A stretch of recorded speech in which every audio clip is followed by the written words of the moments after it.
அடுத்த விடுகதை என்னன்னா, 1000 பல்வீடு. அது பல்லெல்லாம் போய்விட்டால் அசட்டு தேன்கூடு.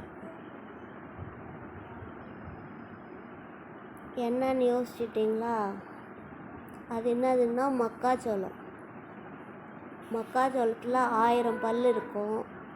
அதெல்லாம் விழுந்துடுச்சுன்னா எடுத்து சாப்பிட்டுட்டோன்னா அது தேன்கூடு மாதிரி இருக்கும். ஸோ மக்காச்சோளம்.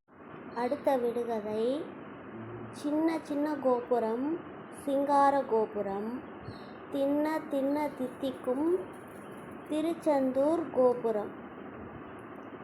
கவுண்டவுன் ஸ்டார்ட் ஆயிடுச்சு.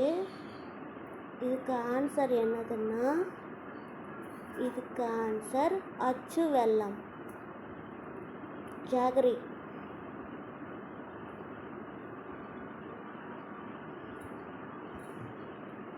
அடுத்த விடுகதை என்னன்னா, வாயிலே சிவப்பு கொடி, வனப்பிலே பச்சை கொடி.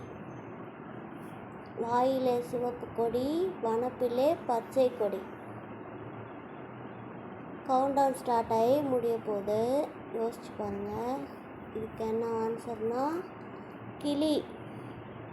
வாய் சிகப்பாக இருக்கும், உடம்பு பாடியெல்லாம் பச்சையாக இருக்கும். பேரட்.